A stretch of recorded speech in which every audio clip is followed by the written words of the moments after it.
Hello, welcome back.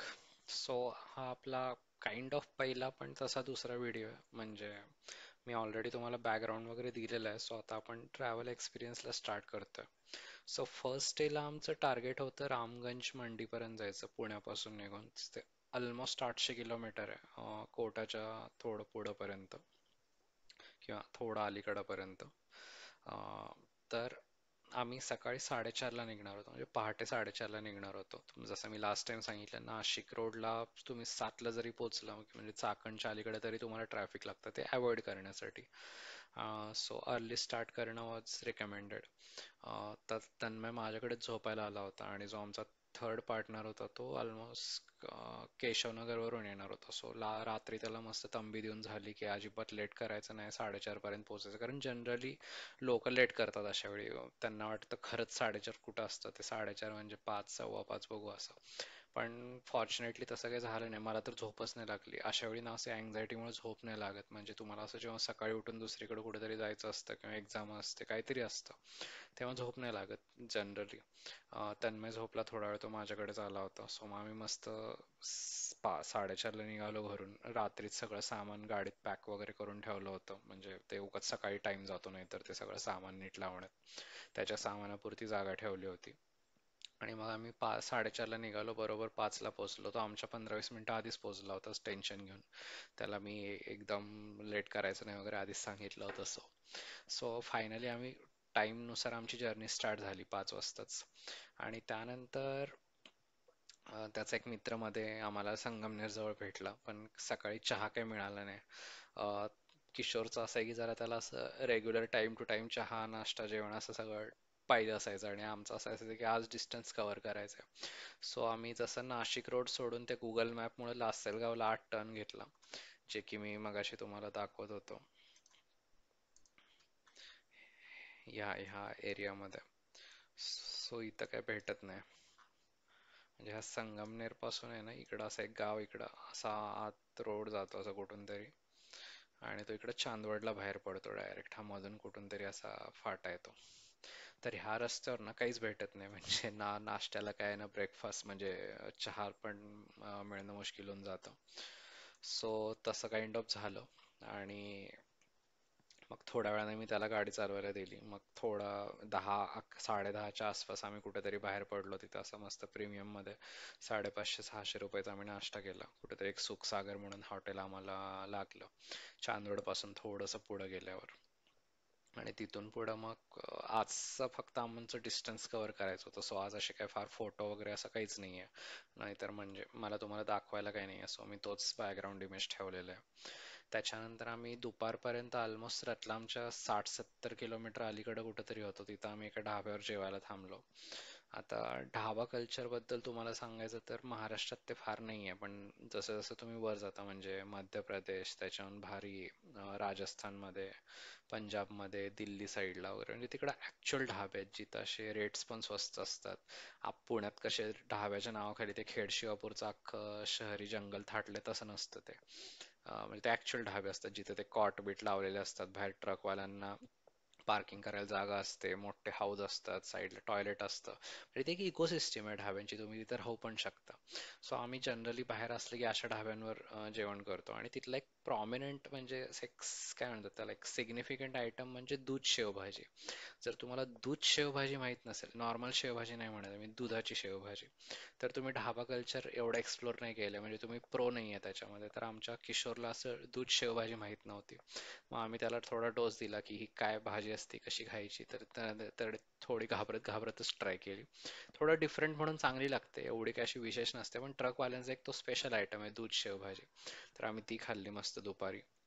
तिथून पुढं मग मी त्याला ड्रायव्हिंग करायला दिलं, मी थोडी झोप काढायला बघितलं.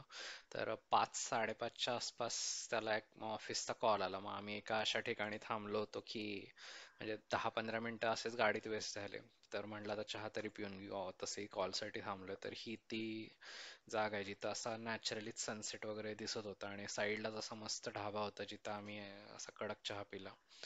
तर ह्यात पण एक मजा असते. म्हणजे तुमचे असे अनएक्सपेक्टेड स्टॉप्स होतात थोडे ट्रॅव्हलवर, जिथं तुम्ही असे चहा ब्रेक्स वगैरे होऊन जातो. हा असा जस्ट एक गाडीचा फोटो काढला तिथं. असा हायवेच्या बाजूलाच असा मस्त ढाबा होता जिथं मस्त बाहेर खाट वगैरे टाकले होते.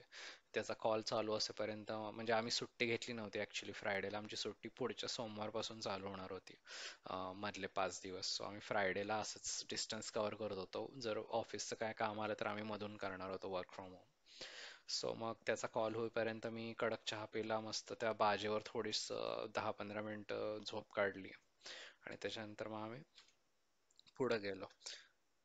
तर आता हे म्हणजे अ, पुढे जेव्हा तो आम्ही एक्सप्रेस हायवेला टच झालो तेव्हाचा हा व्हिडिओ आहे. म्हणजे ऑलमोस्ट जावराच्या अलीकडचा हा व्हिडिओ आहे. म्हणजे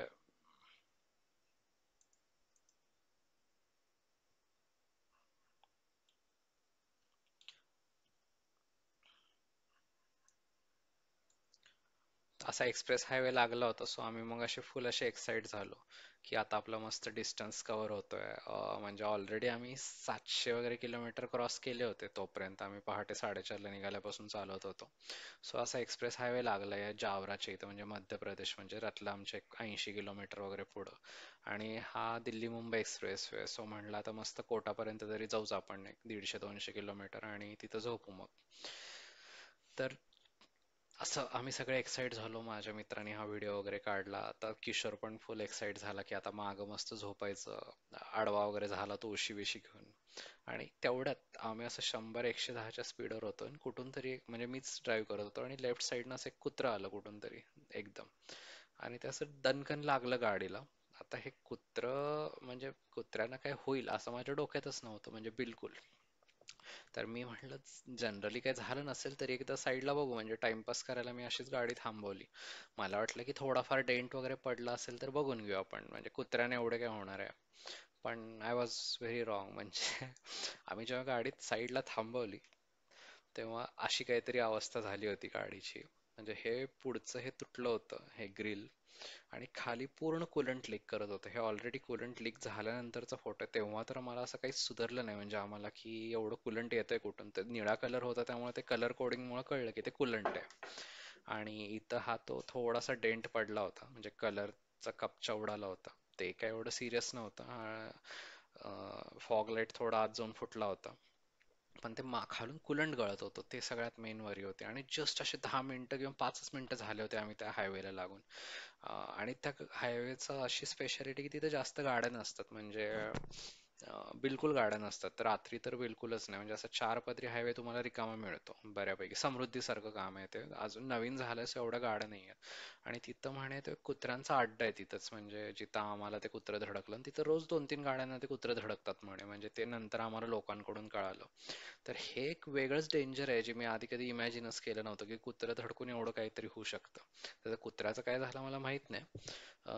पेटाच्या किंवा अशा सेल्फ डिक्लेअर्ड डॉग लवर्समुळे मी काही त्याच्यावर कमेंट पण देत नाही. तर कुलंट एवढं लीक होत होतं. सो मला कळालं की कुलंट तर गेलंय. मग आम्ही वरून पाणी टाकून बघितलं कुलंटच्या डब्यात, तर ते पाणी लगेच पूर्ण खाली आलं.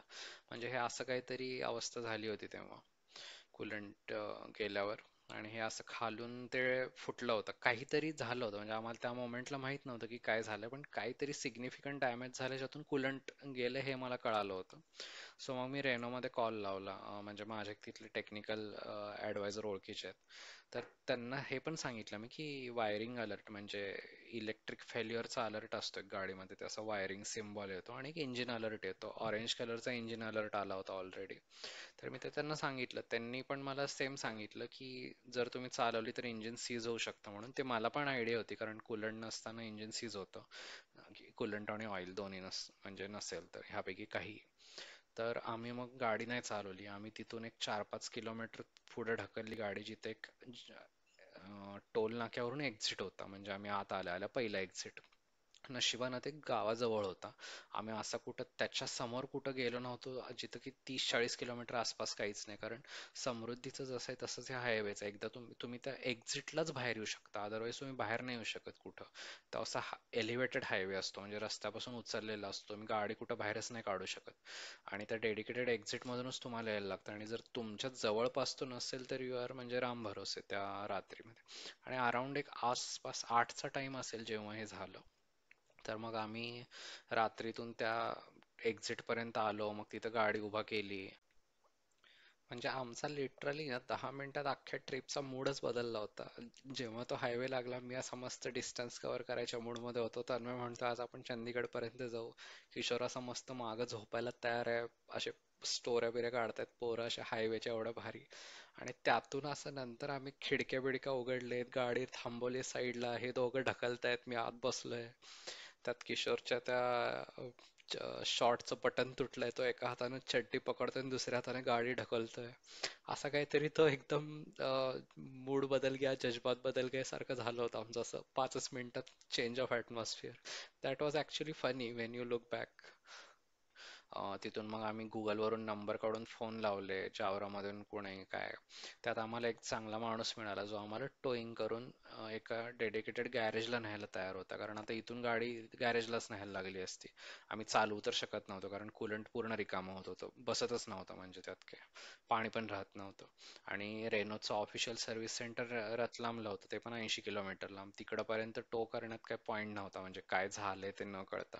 तर आम्ही डिसिजन घेतला की जावरामध्येच, म्हणजे ते जे जवळ गाव आहे 7-8 किलोमीटरवर, तिथं आपण कुठेतरी दाखवू म्हणून.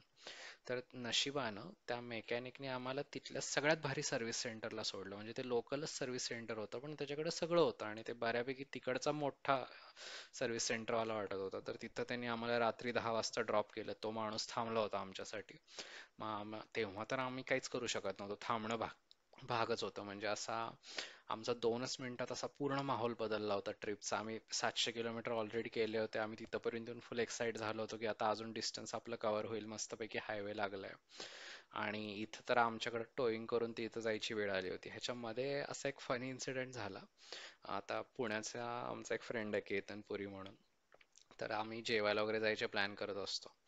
तर त्याचा मला फोन आला तिथं त्या पिरियडमध्ये कधीतरी, जेव्हा तो टमटमवाला आमची गाडी टो करून नेत होता. आणि मी हँडब्रेकवरती गाडी कंट्रोल करत होतो, कारण तुमच्या गाडीचा ब्रेक नाही लागत एकदा गाडी बंद झाली की, ते हायड्रॉलिक बंद होऊन जातं त्याचं. आणि त्याच्यात मग मी ह्याचा मिस कॉल बघून मी कॉल केला. मला वाटलं काहीतरी इम्पॉर्टंट असेल, कारण आम्ही फिरत वगैरे पण राहतो बरंच. तर फोन लाऊडस्पीकरवर होता. हा म्हणतोय अरे जेवायला जायचं का? मी म्हटलं नाही नाही, स्पिती व्हॅलीला निघालोय मी. तर आज तर काही नाही जमणार. आणि मी आणि माझा मित्र असे साईडला ऐकतो ते कॉन्व्हर्सेशन. म्हणजे एक जण आमचं त्या टोईंग सोबत बसला होता तन्मय, आणि दोघं जण आम्ही गाडीत होतो, आमची गाडी कंट्रोल करत होतो. तर तसं म्हणल्यावर तो केतन म्हणतो अरे वा वा, मस्त मस्त, एन्जॉय करा. आणि दोघं एकमेकांच्या तोंडाकडे बघतोय की अरे आम्ही इथं परिस्थिती काय आहे, असा लिटरली तो माहोल झाला होता.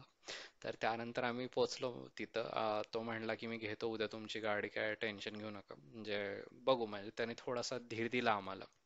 तर आमच्या ट्रिपवरच पूर्ण क्वेश्चन मार्क आला होता की काय होईल, काय झालंय तिथं, काय मिळेल नाही मिळेल काहीच माहित नव्हतं लिटरली आम्हाला त्या मोमेंट पर्यंत. जस्ट कुलंट गेलंय आणि काहीतरी क्रिटिकल गाडीचा पार्ट फुटलाय खालून, एवढंच कळालं. तर ते कुत्र्यानं अदरवाईज तेवढं डॅमेज झालं नसतं, पण 100-110च्या स्पीडवर ते कुत्रं धडकणं हा सिग्निफिकंट इम्पॅक्ट होता.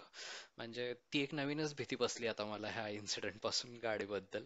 आधी मी कुत्र्यांना बिलकुल जुमानायचो नाही, म्हणजे हे असे मध्ये येणाऱ्यांना वगैरे मी असंच म्हणजे अग्रेसिव्हली त्यांना कधी म्हणजे मी जुमानलंच नव्हतं आजपर्यंत. पण ठीक आहे, आता तो एक असा लेसन आला त्या इन्सिडेंटला. तर आम्ही तिथंच बाजूला एक लॉज घेतला, सुहाना पॅलेस म्हणून होतं. आणि ती रात्र तर आम्ही तिथंच झोपणार होतो. मग काय आंघोळ करून झोपून गेलो. म्हणलं आता बघू उद्या काय होईल ते. सो असा आमचा एक मिक्स्ड फिलिंग मध्ये फर्स्ट डे संपला, ज्यात आम्ही डिस्टन्स तर बऱ्यापैकी 700 वगैरे कव्हर केला होता, पण आता आम्ही पुढे जाऊ शकत नव्हतो. आणि त्या गाडीचं तिथं काय होईल माहित नव्हतं, आमची ट्रिप पुढे होईल की नाही तेही माहित नव्हतं. म्हणजे काहीच क्लॅरिटी नव्हती त्या दिवशी. जस्ट आम्ही त्याच हॉटेलमध्ये, खाली हॉटेल होतं आणि वर लॉज होता. आणि जनरली हायवेवर तुम्हाला असेच हॉटेल मिळतील जिथे खाली हॉटेल असतं, जे रात्री 2 पर्यंत चालू असतं, आणि वर लॉज असतो. म्हणजे जे मेन नॅशनल हायवेच्या आसपासचे जे हॉटेल्स असतात गावात, ते असेच असतात बऱ्यापैकी. सो तिथं आम्ही झोपून गेलो. आता बघू म्हणलं उद्या काय होते ते होते. मग दुसऱ्या दिवशी आम्ही काय नाही, सकाळी उठलो. आज काय म्हणजे आता लवकर उठून काय फायदाच नव्हता. तो वर्कशॉप ओपन करणार होता 10:30 वाजता वगैरे. तो म्हणला आम्हाला याच तुम्ही 9:30ला. म्हणजे आम्हाला तसंही आता त्या जावरा गावात काही काम नव्हतं. आणि सगळ्यात फनी इन्सिडेंट म्हणजे आम्ही जेव्हा ती गाडी टो करून चाललो होतो आणि तो तन्मय जेव्हा त्या ड्रायव्हर सोबत बसला होता जो आमची गाडी टो करायला आला होता तो त्याने त्याला अजून फुल घाबरवलं. म्हणे ह्या हायवेवर काय पण होतं म्हणे, हा 50 किलोमीटरचा पॅच खूप डेंजर आहे, इथं लोक गाड्या लुटतात, दगडं बिगडं फेकतात, ट्रकवाल्यांना वगैरे लुटतात म्हणे इथं, कुत्री तर कॉमन आहे म्हणे, रोज इकडे 2-3 इन्सिडेंट होतात. आणि आम्ही तर मागच्या आमच्या आमच्या गाडीत होतो, मागं टो करून येत होतो, पण तन्मयची फुल फाटली त्याच्यासोबत बसून. त्याला वाटायला लागलं हाच त्यांच्या गँगचा मेंबर वगैरे आहे की काय. तर तसं काही झालं नाही, आम्ही सेफली त्या हॉटेलमध्ये राहिलो 2 दिवस. पण म्हणजे अशा पण काही काही गोष्टी होतात ज्या अशा तुम्हाला बिलकुल एक्सपेक्टेड नसतात आणि तुमच्याकडे काही दुसरा वे पण नसतो. म्हणजे आता ते कळलं होतं तरी आम्हाला काही तिथंच ते काम करून घेणं भाग होतं, आम्ही काही दुसरीकडे पळून जाऊ शकत नव्हतो. ते जे असेल नसेल ते तिथंच होतं आमचं. आणि आम्ही नंतर इंटरनेटवर एक व्हिडिओ पण बघितला, म्हणजे आम्ही सर्च केलं, तर लिटरली त्या हायवेवरचा असा एक व्हिडिओ दिसला आम्हाला जिथे ते बाईकवर जात आहेत कोणतरी KTM वर, गाववाले किंवा आसपासची लोक, आणि ते ट्रकमधून बॉक्सेस खाली टाकतात. तुम्ही तुम्ही पण जर त्या हायवेचा इन्सिडेंट वगैरे सर्च केला तर तुम्हाला तो व्हिडिओ भेटेल. ते बघून तर आमची अजून फाटली होती. म्हणजे दुसऱ्या दिवशी बघितला आम्ही हे लॉजमध्ये बसून. तर तो खरं बोलत होता रे, म्हणजे तो टोईंग वाला, असं काही नाही की तो खोटं बोलत होता. तो म्हणे तुमचा फोन यायच्या आधी मीच दार लावून बसलो होतो म्हणे, ते म्हणजे 8 वाजता आमच्या गॅरेजमध्ये. तर असो.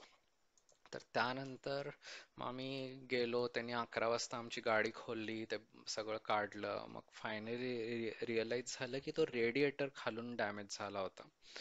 आणि नशिबानं ते चांगले मेकॅनिक होते, म्हणजे त्यांना पटापट ते खोलता वगैरे येत होतं आणि तिथलं बऱ्यापैकी ते मोठं वर्कशॉप होतं. तर हा रेडिएटर बेसिकली डॅमेज झाला होता आणि त्याचा हा जो प्लास्टिकचा पार्ट आहे तो असा इम्पॅक्टमुळे असा तुटला होता आणि तिथून ते पूर्ण कुलंट लीक झालं होतं. हे जे ब्लू कलर आहे हे कुलंट आहे तुम्हाला जे दिसतं इथं. तर हे अशी ती कोर्स दिसतात. तर हे ॲक्च्युली कॉस्ट कटिंग आहे, म्हणजे हे कुठल्याही गाडीत असतंच आजकाल. मे बी महागड्या गाड्यांमध्ये नसेल, पण ज्या बजेटवाल्या कार आहेत त्यांच्यामध्ये हे आता प्लास्टिकचे असे नाही नाही ते पार्ट कॉस्ट कटिंग करतात. त्यामुळे अशा ठिकाणी इश्यू येऊ शकतो. हा आयडियली हा पार्ट ॲल्युमिनियमचा वगैरे पाहिजे माझ्या मते. तर हा आमचा किशोर मस्तपैकी त्याचा टुरिस्ट टू एकदम म्हणजे वेगळाच माहोल झाला त्याचा. हा म्हणजे काय इमॅजिन करून निघालो होतो आणि कुठे येऊन बसलो अशी त्याची ती अवस्था. आणि मला त्यात एक मस्त त्याचा फोटो भेटला. तो असा इरिटेट होऊन तिथं बसलेला असताना आम्ही आपले दिवसभर त्या गॅरेजमध्येच होतो, फक्त जेवायला वगैरे गेलो आम्ही. मग झालं असं की त्याच्याकडं तो रेडिएटरचा पार्ट नव्हता, तर त्याला ते इंदोरवरून मागवायला लागला, कारण त्या गावात तसंही काहीच नव्हतं. तर इंदोर 150 किलोमीटर. तो पार्ट आला संध्याकाळी 5 वाजता, म्हणजे 5 पण नाही, 6 वाजता. मग आम्ही मध्ये जाऊन 2-3 तास त्या लॉजमध्ये झोपलो. परत आमचं दिवसभर त्या लॉजमध्येच होतो आम्ही, किंवा त्या गॅरेजमध्ये होतो. मग तो पार्ट आला, तो बसवला, मग गाडी स्टार्ट केली. मग कळालं की काहीतरी परत प्रॉब्लेम आहे. ते गाडी पिकअप घेत नाही, टर्बोचार्जरचा आवाज येतोय फटफट फटफट. मग नंतर कळालं की इंटरकूलर पण डॅमेज आहे, जो पाठीमागच्या साईडनं लागला होता. म्हणजे ते एकाच ठिकाणी ते दोन पार्ट्स असतात बेसिकली. तर आता हे त्यांनी आधी सकाळी बघितलं नव्हतं, जे त्यांनी बघायला पाहिजे होतं. म्हणजे त्याचीच चूक होती ती. पण आमच्याकडे पण आता काही दुसरा वे नव्हता, म्हणजे त्याशिवाय गाडी पुढे जाऊ शकत नव्हती. मग त्यांनी काहीतरी जुगाड करून तो इंटरकूलर फिक्स करायचा प्रयत्न केला, त्याला प्लास्टिक पार्ट बीट लावून जिथं फुटलं होतं तेवढा पॅच वर्क वगैरे करायला, पण तो काही झाला नाही. आम्ही टेस्ट राईड घेतल्यावर ते कळालं की ते काय होत नाहीये. मग तिथंच एक डस्टर उभी होती, म्हणजे त्यांनी ती विकायला आणली होती. त्यांचे बरेच बिझनेसेस आहेत, ते गाड्या विकायचे पण. म्हणजे जावरामधला तो मोठा बिझनेसमॅन वाटत होता मला. तर आम्ही मग त्याला रिक्वेस्ट केली की ही जी डस्टर आहे हिचा इंटरकूलर तुम्ही आम्हाला बसवून द्या, कारण आमची ट्रिपच कॅन्सल होईल जर आम्हाला अजून एक दिवस थांबायला लागलं तर. आणि ऑलरेडी रात्रीचे 10:30 वाजले होते, ते पण तिथंच, आम्ही पण तिथंच, म्हणजे मी आणि तन्मय तिथंच बसून होतो. तर मग त्याला पण आमची दया आली, त्याने ओनरला वगैरे कॉल केला, म्हणला आम्हाला तो बसवून द्या तुम्ही, त्याचे काय पैसे असतील ते आम्ही देतो, तुम्ही त्याला नवीन पार्ट बसवा. तशी तुमच्याकडे ती गाडी विकायला आली, ती 2-3 दिवस लेट जरी झाली तरी तुम्हाला काय नाही फरक पडणार. पण आम्हाला म्हणलं टाइम इम्पॉर्टंट आहे, आम्ही ट्रिपच कॅन्सल होईल, आम्ही नाही पुढे जाऊ शकणार. तर मग त्यांनी शेवटी 11ला तो पार्ट आम्हाला बसवला. तर दुसऱ्या डस्टरचा सेम पार्ट काढून आमच्या डस्टरला बसवला.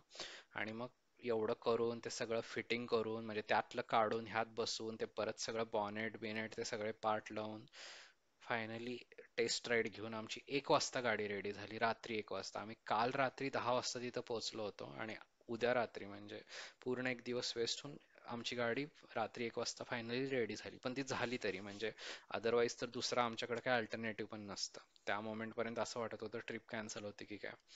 सो मग परत आम्ही त्या लॉजवर जाऊन झोपू म्हणलं आणि पहाटे उठून निघू. पण मला झोपच नाही आली समहाऊ. हे दोघं जण झोपले. मी मस्त आंघोळ वगैरे केली गरम पाण्यानं आणि म्हणलं आता निघू पहाटे. तर मग थोडा रेस्ट घेण्यासाठी पडलो मी. सो असा आमचा धामधुमीत दुसरा दिवस संपला. पूर्ण कपडे असे एकदम चिकचिक झाले होते. 2 दिवसापासून तेच कपडे होते आणि त्या मेकॅनिकच्या वर्कशॉपमध्ये आम्ही पण त्याच्यासोबत ते बॅटरी धर, कुठं नट धर, कुठं पार्ट धरू लाग असं करत आम्ही तिथंच होतो म्हणजे. आणि आम्ही तिथं बसलो होतो दिवसभर म्हणून त्यानं आमचं रात्री 1 पर्यंत थांबून ऍक्च्युली काम करून दिलं, कारण त्याला पण कळत होतं ह्यांच्यासाठी किती इम्पॉर्टंट आहे. जर आम्ही असंच त्याच्याकडे गाडी देऊन साहेबांसारखं लॉजवर झोपायला गेलो असतो तर ते बिलकुल झालं नसतं. म्हणजे तो काय अजून त्यानं 2 दिवस थांबवलं असतं मग आम्हाला, पण आम्हाला गरज होती. सो असे पण इन्सिडेंट्स होत राहतात. You have to remain cool, म्हणजे अशा गोष्टीत हँडल करा. आणि लोक जनरली सपोर्टिव्ह असतात. म्हणजे मला तर आजपर्यंत कुठलाच असा खराब एक्सपिरियन्स नाही आला ट्रॅव्हलवर, म्हणजे अशा आसपासच्या लोकांकडून की काहीतरी त्यांनी वाईट फायदा घ्यायचा प्रयत्न केला वगैरे असं जनरली नाही होत. लोक सपोर्टिव्हच असतात. तुम्हाला फक्त त्याच्यावर कॅपिटलाइज करता आलं पाहिजे, म्हणजे त्याचा सपोर्ट घेता आला पाहिजे, रिक्वेस्ट करता आली पाहिजे. सो तो होता म्हणून आमची गाडी नीट झाली. आय विल स्टील से म्हणजे मला. आणि 15,000 वगैरे बिल झालं आमचं, पण that is steel affordable considering त्यांनी 2 पार्ट बदलले आणि एवढा लेबर चार्ज वगैरे होता. पुण्यात असतो तेच 30-40 हजार झालं असतं असं वाटतं मला.